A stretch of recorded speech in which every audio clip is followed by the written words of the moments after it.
नमस्कार रसिक प्रेक्षक हो. माऊली कथाकथनमध्ये मी अर्चना रवींद्र शिर्के तुमचं पुन्हा एकदा स्वागत करते. आपण ऐकत आहोत दगडीवाडा भाग 26. गोटेवाडीतला दगडीवाडा भयभीत झाला. ऐन पुनवेच्या रात्री त्याला ताड ताड तडे गेले. हरेक वीट कंपित झाली. वाडीचं शील उद्ध्वस्त झालं. शिलाचे भग्न अवशेष मनामनात इतस्तव विखुरले. पिंजारलेली डोकी, वोरबाडलेली शरीरं, उदासवाने चेहरे मुडद्यागत झाले. वाडीतल्या पीडित बायकांच्या आयुष्यात काळोख देऊन अंधार निवळला. पुनवेची रात्र त्यांच्या आयुष्याला अंधारात ढकलून गेली. प्रत्येकीच्या मनात अनेक प्रश्न. हे काळं तोंड नि वाटिवलेलं शरीर जगापुढं कसं न्यावं? नवऱ्यापुढं कसं उभं राहावं? समाज काय म्हणन? गणगोत काय म्हणतील? रडून रडून बायांची आस वाटली होती. तोंडाला फेस आला होता. डोळ्यात तेज नव्हतं. नुसती सजीव बुबुळ हालत होती. नजरा शून्य झाल्या होत्या. निव्वळ भयान अन भयानता. वाड्याच्या दाराची कडी वाजली. बायकांची काळच फाडकन उडाली. त्या एकमेकींकडं कोरड्या नजरेनं पाहू लागल्या. पुन्हा कडी वाजली अन पाठोपाठ आवाज आला, बाई, दार उघडा, आम्ही पोलीस आहोत. तरीही वाड्याच्या आत भयान शांतता. पोलिसांच्या पोशाखात पुन्हा तेच दरोडेखोर आले तर? बायकांनी धास्ती घेतली होती. काळोखातच नव्हे, आता उजेडातही भीती वाटत होती. वाड्याबाहेर जरा कुजबूज झाली. रखमा, दार उघड. मानगवंडीहून खरंच पोलीस आलेत. सुबानाचा आवाज वाड्यातल्या बायकांनी ओळखला. दरोडेखोरांनी सुबानाच्या डाव्या कानावर बसविलेल्या काठीच्या टोल्यानं कानासह गाल सुजला होता. सूज मानेपर्यंत उतरली होती. डावा डोळा लाल झाला होता.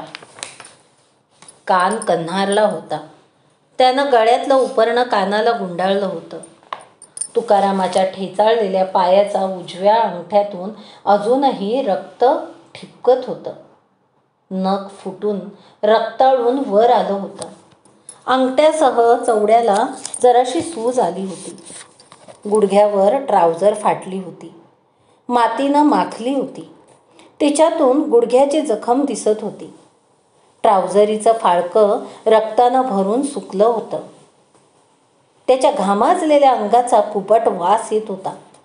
सदूबाबा आणि वामन बाबा वाड्याच्या जोत्यावर डोक्याला हात लावून नुसते एकमेकांच्याकडं कोरड्या नजरेनं पाहत बसले होते. गेल्या अनेक पिढ्यात वाडी अशी घटना घडली नव्हती. घडल्याचं कधी ऐकलं बी नव्हतं. मोठं आकरीत घडलं होतं.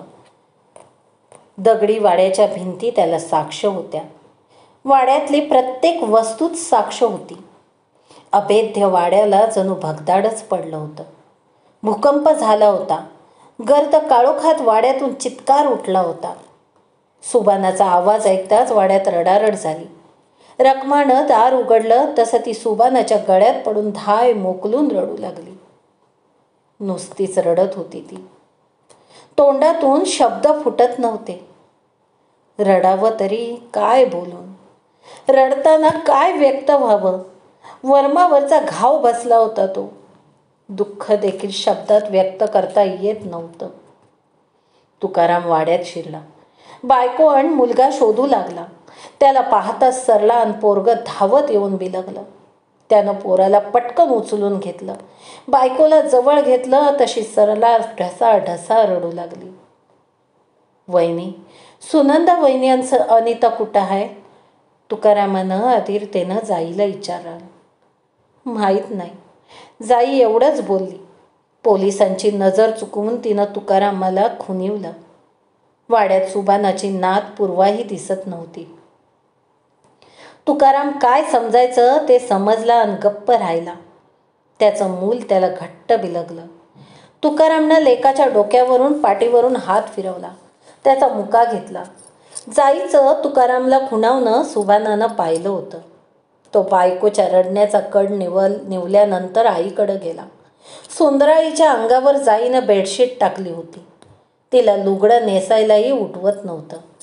तिची हाडं बधीर झाली होती, शरीर बधीर झालं होतं, शब्द मुके झाले होते, नुसती डोळ्यांची बुबुळं फिरत होती. आई काहीच बोलत नव्हती. सुभाना अस्वस्थ झाला. वाटलं हातशानं म्हातारीचा वाचाच गेली की काय. आणि म्हातारीच्या उरातून वाडा दुभंगवणारा असा आवाज निघाला, सुभाना, अरे मला मारून टाक रे, मला मारून टाक. मला नाही जगायचं रे बाबा. मनात ही पापी आठवण घेऊन मी कशी जगू. अरे म्हातेरं झालं ग बाई, माझ्या अब्रूचं म्हातेरं झालं. एव्हाना इन्स्पेक्टरला हा केवळ दरोडा नाही हे समजलं. ती भयानता त्याच्या ध्यानात आली. पोलीस त्याच्या कामाला लागले.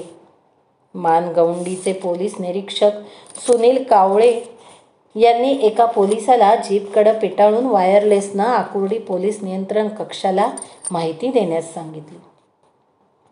आणखी काही सूचना केल्या. पोलिसांच्या नजरा बायकांवरून नकशिकांत उजरल्या. त्यांनी ताडलं, दरोड्यासह ही फार भयानक मोठी घटना घडली आहे. एक पोलीस पंचनाम्याचा मायना तयार करू लागला. सुनीताला विचारू लागला, किती जण होते, काय घातलं होतं, ते रात्री वाड्यात किती वाजता आले, किती वाजता शिरले. कोणी काहीच बोलत नव्हतं. सगळ्या बाया दगडासारख्या ढम्म बसून होत्या. त्या पोलिसावर तुकाराम ओरडला, उखडला, ओ साहेब, ह्याच्या बिगर दुसरं काही येत नाही का तुम्हाला. ह्या सगळ्या बायांची काय गत झाली आहे आणि तुम्ही काय विचारताय.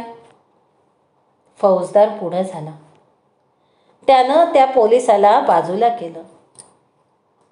थोडं थांब रे, बाया घाबरल्या आहेत, FIR नंतर करू. इन्स्पेक्टर कावळे पोलिसाला म्हणले. पोलीस बाजूला झाला. दरोडेखोरांचं ते कृत्य नुसतं आठवलं तरी बायकांच्या अंगांचा थरकाप होऊ लागला. त्या मनानं आणि तणानं उद्ध्वस्त झालेल्या 1-2 नाही तर 7 बायका होत्या त्या. भकास चेहऱ्यानं निस्तेज डोळ्यांनी नुसतं टकमक पाहत होत्या. सुनंदासह अनिता आणि पूर्वा या तिघी तर त्यांच्यात नव्हत्याही. हो नाही का चू नाही. त्यांच्यात पुरुषांच्या नजरेला नजर भिडवण्याची हिंमतही नव्हती. सुरेखा अंगाचा मुटकुळा करून एका कोपऱ्यात पडली होती. दरोडेखोरांनी तिच्या गुप्तांगावर लाथा मारल्या होत्या. उरोज अक्षरशः वरबाडली होती. 2 दरोडेखोरांनी तिच्या अंगाचा चेंदा मेंदा केला होता. तिला वेदना होत होत्या. सुनीताच्या पोटात दुखत होतं. सुवर्णाची हालतही तशीच होती. तिला पण एकाधिक दरोडेखोरांनी.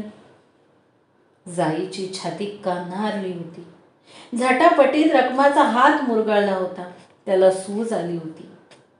आकुर्डीच्या पोलीस नियंत्रण कक्षात संदेश जाताच ही घटना जिल्हा ग्रामीण पोलीस नियंत्रण कक्षाला कळवली. पोलीस दगडी वाड्यात आणि वाडीसह आजूबाजूला माग शोधू लागले. कावळे फौजदारानं पंचनाम्यात फक्त दरोड्याची नोंद केली. घटना शक्य तेवढ्या सौम्यपणे हाताळण्याचा पोलिसांचा प्रयत्न चालला होता.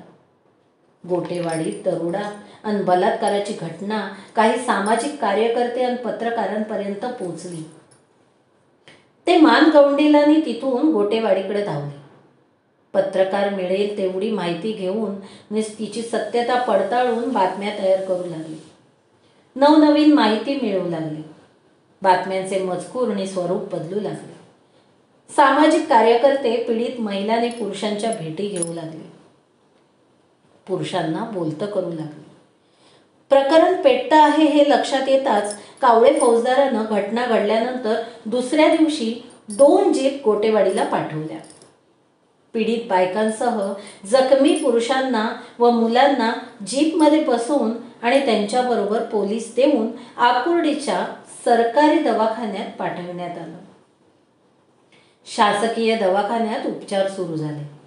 तपासण्या आणि चाचण्या होऊ लागल्या. अजूनही कावळे फौजदाराला हे प्रकरण जास्त वाच्यता न करता संयमानेच हाताळायचं होतं. वाडीतल्या बायकांना आकुर्डीच्या शासकीय दवाखान्यात दाखल केलं गेल्याचं समजताच महिला सामाजिक कार्यकर्त्या तिकडे धाव घेऊ लागल्या. बायकांना धीर देऊ लागल्या. पीडित बायका ना कोणाशी बोलण्याच्या अवस्थेत होत्या ना कोणाला काही सांगण्याच्या. दुसऱ्या दिवशी स्थानिक वृत्तपत्रांसह राज्यातील सर्व आघाडीच्या वृत्तपत्रांमध्ये वाडीतल्या घटनेची बातमी छापली गेली. राज्यातल्या मोठ्या शहरातील सामाजिक महिला आणि पुरुष कार्यकर्त्यांनी ती बातमी वाचली. त्यांची मनं सुन्न झाली. कार्यकर्त्यांचे फोन घणानू लागले. भेटीगाठी सुरू झाल्या. गोटेवाडीला लवकरात लवकर जाण्याचे नियोजन होऊ लागले. हे प्रकरण शक्य तितक्या संयमानं हाताळण्याचा पोलिसांचा प्रयत्न सुरूच होता. पीडित बायकांचा आणि मारझोड झालेल्या पुरुषांचा जबाब घेऊन FIR तयार करण्यात आली. सुरुवातीला महिलांवर अत्याचार झाला हे FIR मध्ये नमूद केलं नाही. कार्यकर्त्यांची रीक वाढू लागली. पत्रकार पोलिसांवर प्रश्नांची सरबत्ती करू लागले. बातम्या वाचून लोकांच्या मनाचा भडका होऊ लागला. विरोधी पक्ष नेत्यांपर्यंत घटनेची तीव्रता पोहोचली. सरकारला धारेवर धरलं. विरोधी पक्षांच्या नेत्यांनी सरकारवर प्रश्नांचा भडीमार केला. अमृतनगर ग्रामीण पोलीस मुख्यालयातील खास शोधपथक त्यांच्या कुत्र्यांना घेऊन गोटेवाडीत आले. कुत्र्यांनी पथक अख्खी वाडी फिरले. कुत्रे हुंगीत फिरत होते. कुत्र्यांमागं पोलीस. कुत्रे सुबानाच्या वाड्यात आले. वास घेतला आणि दुधाट मावळतीच्या दिशेनं डोंगर उतार चढत उतरत पळू लागले. त्यांच्या मागं तितक्याच गतीनं त्यांचे ट्रेनर सुद्धा धावत होते. कुत्रे 2 किलोमीटर गेले. तिथंच थबकले.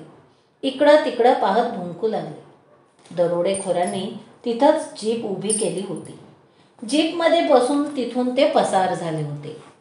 पथकानं रिपोर्ट तयार केला आणि आले तसे ते निघून गेले. उज्ज्वलाला ही बातमी तिसऱ्या दिवशी आकुर्डीच्या अंगणवाडी शिक्षिका प्रशिक्षण कार्यालयात आलेल्या वृत्तपत्रातून समजली. ती लागलीच प्रशिक्षण प्रमुखाला भेटली. त्यांना ती बातमी दाखवली. तिचं 1 दिवसाचं प्रशिक्षण बाकी होतं. प्रशिक्षण प्रमुखाला घटनेचं गांभीर्य समजायला वेळ लागला नाही. त्यानं उज्ज्वलाला जाण्यास अनुमती दिली. पीडित महिला आकुर्डीच्या सरकारी दवाखान्यात उपचार घेत असल्याचं बातमीत नमूद केलं होतं. उज्ज्वला सरळ सरकारी दवाखान्यात गेली.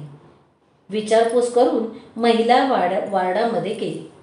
उज्ज्वलाला पाहताच जाईनं डोळ्याला पदर लावला. या जीव घेण्या मोठ्या प्रसंगातून उज्ज्वला बालाबाल वाचली होती. तिच्या पोटात तर जीव वाढत होता. काय हाल केले असते तिचे दरोडेखोरांनी. मात्र तिची अवस्थाही विचित्रच झाली होती.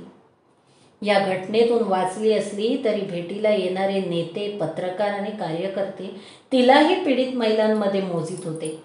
तिला कोणी विचारलं तर ती सरळ खरं ते सविस्तर सांगत होती. लई वंगाळ घडलं ग माय. काय करू आता, मी कसं जगू म्हणत जाई रडू लागली. उज्ज्वलानं सासूला जवळ घेऊन तिच्या पाठीवरून हात फिरवला. दवाखान्यात होत्या तोपर्यंत उज्ज्वलानं सासूसह वाडीतल्या सर्व ॲडमिट बायांची सेवा केली. सरकारी दवाखान्यात उपचारासाठी नेलेल्या पीडित बायकांवर आठवडाभर उपचार सुरू होते. त्यांचं मेडिकल करण्यात आलं. त्यामध्ये 7 महिलांवर बलात्कार झाला असल्याचं निष्पन्न झालं. पत्रकारांना पुष्टी मिळाली. प्रकरण आणखी चिघळू लागलं. वृत्तपत्रांचे नव्यानं रकाने भरू लागले. पोलिसांना FIR नवीन तयार करून लिहावा लागला. 8 दिवसांनी 2 बायकांना दवाखान्यातून सुट्टी दिली जाऊ लागली. त्या तशानं तणानं बऱ्या झाल्या होत्या ना मनानं. पोलीस यंत्रणा नेहमीच्या सुस्तावलेल्या अवसानातच काम करीत होती. प्रत्येक राजकीय पक्ष आपापल्या परीनं घडलेल्या घटनेची संधी साधून घेण्याचा प्रयत्न करीत होता. रेटा रोजच बातम्यांचा वाढू लागला. पहिल्या अथवा दुसऱ्या पानावर गोटेवाडी प्रकरणाची बातमी झळकतच होती. गोटेवाडीला दिवसेंदिवस सामाजिक महिला पुरुष कार्यकर्त्यांची आणि पत्रकारांची रीक जास्तच वाढू लागली. इंग्लिश, हिंदी आणि मराठी वृत्तपत्रांसह गुजराती, उर्दू, कन्नड, मल्याळम इत्यादी वृत्तपत्रांनीही या घटनेची गांभीर्यानं दखल घेतली. अख्ख्या राज्यातील जनतेची मनं धमसू लागली. गोटेवाडी शेजारी वाटेवरच पोलिसांची राहुटी पडली.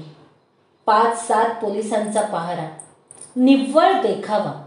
शेतातलं हातातोंडाशी आलेलं पीक कर्कोचाने उद्ध्वस्त केल्यानंतर शेतकऱ्यांना गोफण घेऊन पीक राखायला जावं ना, तसा हा प्रकार होता.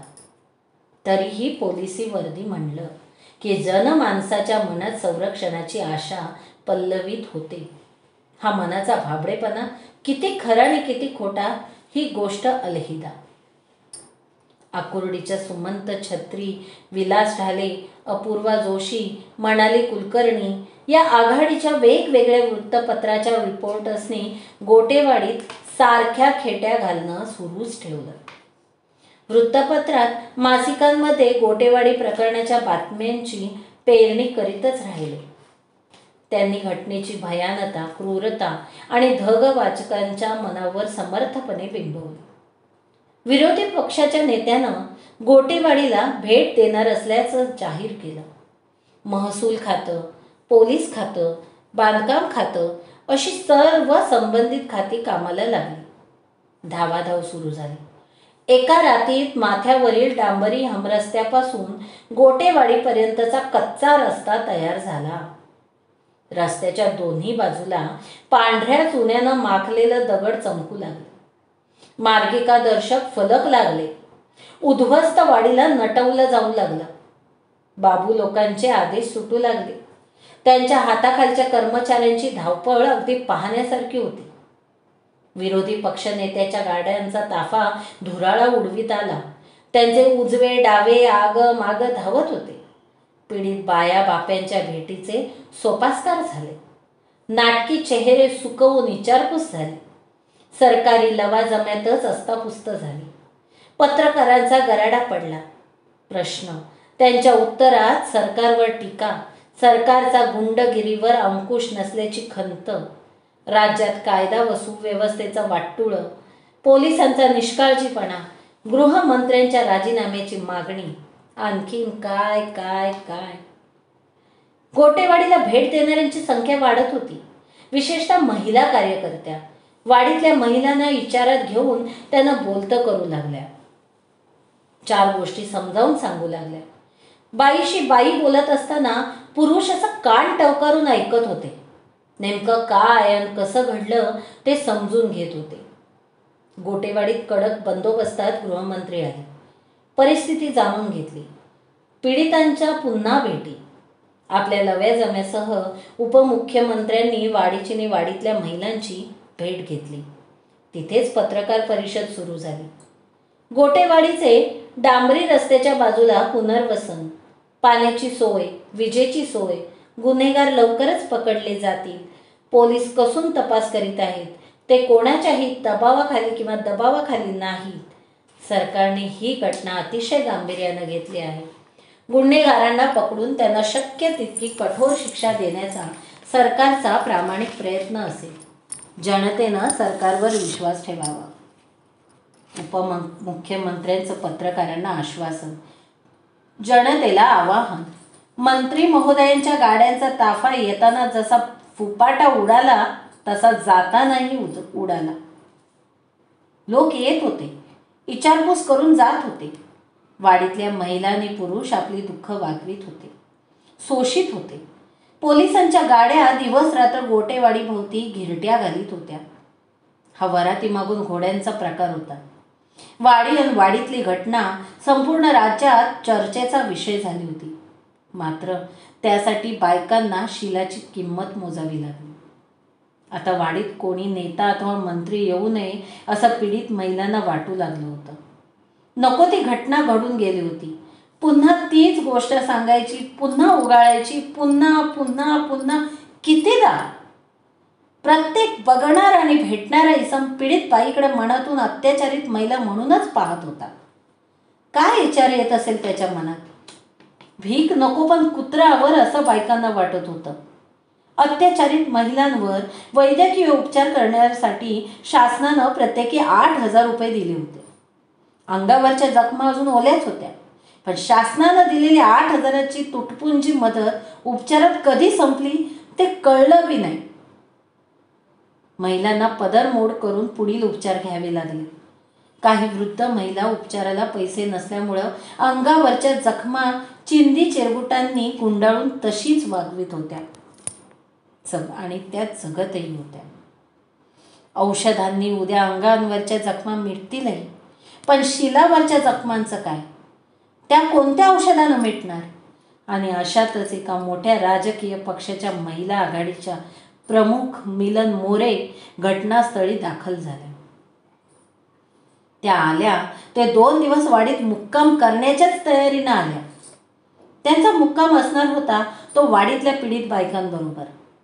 कसलाही प्रोटोकॉल नव्हता. त्यांनी फक्त चालकाला बरोबर आणलं होतं. मॅडमनं संध्याकाळची जेवणं एकत्रितपणे दगडी वाड्यात केली. जेवणानंतर गप्पा. मिलन मॅडमनं घडलेल्या घटनेविषयी एक शब्दही काढला नव्हता. पुस्तकात वाचलेलं जीवनात घडलेले काही प्रसंग घटना पीडित बायकांना त्या ऐकविल्या. मॅडमचा स्वभाव मनमिळावू आणि लाघवी होता. त्या वाडीतल्या बायकात समरस होऊन गेल्या. लेकरा बाळांविषयी विचारपूस करू लागल्या. गणगोत माहेराविषयी अस्तापुस्त करू लागल्या. स्वतःविषयी आणि कुटुंबाविषयीची चर्चा करू लागल्या. वाडीतल्या बायकांनी मिलन मॅडम आपली कोणीतरी जवळची आहे असं वाटू लागलं. मॅडम दुसऱ्या दिवशी स्वतः पदर खोसून स्वयंपाकाला लागल्या होत्या. बायका मदतीला धावल्या. मॅडमनं दगा म्हातारीची, पुंजा म्हातारीची आणि सुबानाची आई सुंदरा म्हातारीची सेवा केली. आंघोळीसाठी मदत कर, वेणी घालून दे, आंबाडा बांधून दे, नख काढून दे, त्यांना स्वतःच्या हातानं जेवण भरव. एवढी मोठी बाई, पण वागते किती साधी. बायांना नवल वाटे. त्यांनी रात्री उशिरा सुबानाला वाड्यातच एक अभंग म्हणायचा आग्रह केला. वाडीतलं तंग आणि म्लान वातावरण बदलण्यासाठी मिलन मॅडमचा तो प्रयत्न होता. सुबानाच्या मनात अभंग म्हणण्याची अजिबात इच्छा नव्हती, पण बाईसाहेबांचं मन कसं मोडणार. सुबानानं तुकारामाला आवाज दिला. खुंटीचा मृदुंग चिपळ्या काढले. तुका आला. त्यानं तंबोरा पुढ्यात घेतला, सुरात लावला. टाळ, मृदुंग आणि चिपळ्यांचा सुमधुर आवाज उठू लागला. तुकारामाच्या कंठातून स्वर पसरवू लागले. स्वरात वेदना होती. तुकोबांच्या अभंगांचा शब्दात आयुष्याचा गहन अर्थ भरला होता. जिही तुझी कास भागवे धरियली, त्याची नाही केली सांड देवा. काय माझा भोग आहे तो न कळे, सुखे तुम्ही डोळे झाकियेले. रावरंक तुझ सारिखेची जन, नाही थोर लहान तुझ पाशी. तुका म्हणे मागे आपण गेले भक्ता, माझी या संचिता कृपा नाही. दुसऱ्या दिवशी तिसरा पहारी जाईच्या ओट्यावर सगळ्या महिला जेवत बसल्या होत्या. गप्पांच्या नादात स्वयंपाकाला आणि त्यानंतर जेवायला जरा उशीरच झाला होता. महिलांबरोबर मिलन मॅडम जेवत होत्या आणि गप्पाही मारत होत्या. 2 दिवसात त्यांनी महिलांच्या मनावरचा ताण बराच कमी केला होता. तरीही मनातला सल काही जात नव्हता. मिलनताई, पुढच्या खेपाला येताना एखाची बाटली घेऊन या. तुम्ही गंज समजून सांगता, पण आता हे तोंड कोणाला दाखवू वाटत नाही. जगण्यापरीस मेल्याला बरं. जाई म्हणली. जाई मावशी, अहो हा देश शूर मर्दानीचा आहे, पराक्रमी महिलांचा आहे. आता मरायचं आहे त्यांना. ज्यांनी हे वाईट कृत्य केलंय ते आता जेलात खितपूनच मरणार. असा धीर सोडू नका. आम्ही आहोत ना तुमच्याबरोबर. रडायचं नाही, लढायचं आता. मिलन मॅडम सर्वच बायकांना धीर देत म्हणल्या. ताई, लई अपराध्यासारखं वाटतंय. उद्या नवरा घरी आल्यावर कसं उभं राहायचं त्यांच्या मोहर. सुरेखा म्हणली. अजूनही तिच्या पोटात दुखतच होतं. तुमच्या नवऱ्यांना पण मी समजून सांगेन. समज घालू त्यांची. काळजी करू नका. खंबीर व्हा, मिलन मॅडम म्हणल्या. ताई, दगडी वाड्याकडं नुसती नजर जरी गेली तरी ती रात आठवते. आणि आठवता येते त्या मुडद्यांचे गिधाडासारखं वरबाडणं थरकाप होता नुसता जीवाचा. सुनीता तोंडाला पदर लावून वाड्याकडं पाहत म्हणली. ओट्यावर बायकांचं बोलणं जेवण सुरू असतानाच अचानक मारुती आला.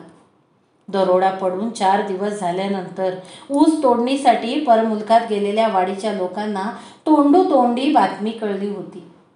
झुंझुरकाचं उठून ऊसाच्या थळाकडं निघायचं. दिसभर ऊस तोडायचा, मोळ्या बांधायच्या, वाड्यांचे भेळे बांधायचे, मालफडा बाहेर ट्रकच्या सोयीनं टाकायचा.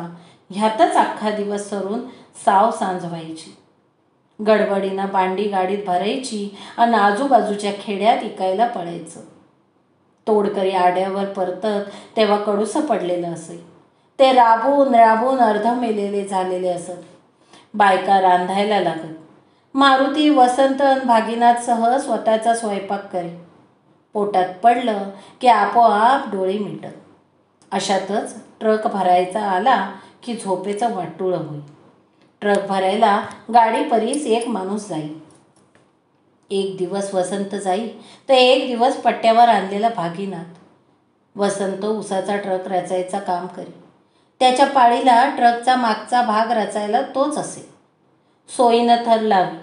ट्रकला उठावदार कोंबडा काढी. ट्रक भरायला किमान 4 तास तरी लागत. ट्रक रात्री येरवाळीच आला तर एखादी झोप होई. उशिरा आला तर झोपेचं 3 तेरा. मारुतीनं घराच्या ओट्यावर पाय ठेवताच जाई रडतच खरकट्या हातानिशी जागेवरून उठली आणि नवऱ्याच्या गळ्यात पडून ढसा ढसा रडू लागली. मारुती बायकोचे खांदे थोपटीत होता. त्याचं तोंडही रडवेलं झालं होतं. बायकांनी जेवण आवरली. सगळ्यांनीच डोळ्यांना पदर लावले होते. मारुतीनं बायकोला तिच्या उरातला कड निवेपर्यंत रडू दिलं. तिला खाली बसविलं. तोही खाली बसला.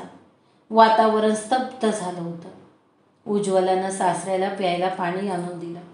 त्याचा चेहरा ताणलेला होता. मन फाटलेलं होतं. डोळे गोठलेले होते. मारुतीनं गुळणा केला. पाणी प्यायला. रिकामा तांब्या उज्ज्वलाच्या हाती दिला. मिलन मॅडमनं मारुतीची विचारपूस केली. तो जाईचा नवरा असल्याचं कळायला तिला येळ लागला नाही. हे पहा काका, घडलेला प्रकार हा अतिशय घृणास्पद आहे. जी घटना घडली ती एक वाईट स्वप्न समजून विसरून जा. आपण सरकारचा पाठपुरावा करून गुन्हेगाराला शिक्षा झाल्याशिवाय स्वस्थ बसायचं नाही, मॅडम मारुतीला म्हणल्या. मारुती खाली मान घालून ऐकत होता. त्याची नजर जमिनीला खिळली होती. आज मिलन मॅडम मुंबईला परतणार होत्या. जरा जरा बोलू लागलेल्या बायका पुन्हा मुक्या होणार होत्या. मनातल्या वेदनांच्या गुहेत पुन्हा हरवून जाणार होत्या. तुम्ही फक्त निरोप पाठवा. काही जरी अडचण असली तरी आमचे कार्यकर्ते ते सोडवतील.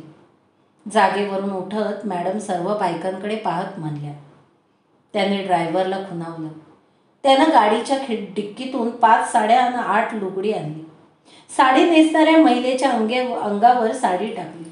लुगडं नेसणाऱ्या महिलेला लुगडं दिलं. सगळ्यांबरोबर एक साडी उज्ज्वलालाही दिली. दगा म्हातारी आणि पुंजा म्हातारी आपापल्या कोप्यांच्या दारापुढं बसलेल्या होत्या. मिलन मॅडम त्यांच्या घरी गेल्या. पुंजा म्हातारीला लुगडं देऊ लागली तेव्हा म्हातारीनं तिला भरून आलेलं सगळं जे काही होतं ते सांगू लागली. आता काय झाकू बाई ह्या लुगड्यानं. मेल्याने लई वंगाळ केलं. म्हातारपणातली ही जखम कशी वागू ग. मुडद्यांनी तरणी वळखली नाही का म्हातारी वळखली नाही. पुंजा म्हातारी रडू लागली. जुनेराच्या पदरानं डोळे पुसू लागले. मिलन मॅडमनं पुंजा म्हातारीची समजूत घातली. उगी केलं. त्या दगडी वाड्यात गेल्या. सुबानाची आई सुंदराबाई खाटल्यावर पडून होती. घटना घडल्यापासून तिनं जेवण सोडलं होतं. मिलन मॅडमच्या आग्रहानं 2 दिवस थोडी चिवली होती. सुभाना आईच्या बाजाजवळ डोक्याला हात लावून बसला होता. त्यानं डॉक्टरनं दिलेला मलम गालाला आणि कानाला मानेपर्यंत लावला होता. रखमा दुसऱ्या खोलीत एकटी शून्य नजरेनं आड्याकडं पाहत बसली होती. मॅडम आल्या तरी वाड्यात काहीच हालचाल नव्हती. कोणी कोणाशी बोलत नव्हतं की पाहत नव्हतं. आजीबाई, येते मी. तुम्हाला भेटायला 8-10 दिवसांनी पुन्हा येईन, असं म्हणत मिलन मॅडमनं सुंदरा म्हातारीच्या उशाजवळ एक लुगडं ठेवलं. म्हातारीचं दर्शन घेतलं. त्या रखमाकडे गेल्या. रखमा मावशी, स्वतःला आवरा, मी निघते आता, म्हणत मॅडमनं रखमाच्या खांद्यावर हात ठेवून धीर दिला. त्यांनी तिच्या अंगावर पातळ टाकलं. रखमाचे डोळे पाणावले. ऊर भरून आलं. मॅडमनं तिला छातीशी धरलं, उगी केलं आणि सगळ्यांचा निरोप घेऊन मिलन मोरे मॅडम गाडीत बसल्या. गाडीची चाकं हलली. गाडी मुंबईच्या वाटेनं धावू लागली. परतीचा प्रवास सुरू झाला. मिलन मॅडम विचार करीत होत्या. घटना घडून 15 दिवस झाले होते. अजून कोणाला अटक कशी झाली नाही? वाडीतल्या बायकांची मनं खचलीत, उसवलीत. काहीतरी हालचाल केलीच पाहिजे. पक्षप्रमुखाशी मीटिंग करून दिशा ठरवावी लागेल. मोर्चा काढला पाहिजे. सरकारवर दबाव हात वाढविलाच पाहिजे. सूर्य मावळून सांजकडा छान फुलली होती. मावळतीच्या सूर्याने केशरी वस्त्र चढवलं होतं. 2-4 लहानगी ढगं त्याच्या भोवती उगीच रेंगाळत होती. मॅडमचं त्याकडे लक्ष नव्हतं. गाडीच्या गतीने त्यांची नजर भिरारत होती. गोटेवाडी प्रकरणाला कशी गती देता येईल, त्या माऊल्यांना कसा न्याय देता येईल आणि सरकारला कसं धारेवर धरता येईल, विधानसभेत काय प्रश्न विचारावेत, मिलन मॅडम मनातल्या मनात रणनीती आखत होत्या. आणि कार मुंबईकडे सुसाट धावत होती.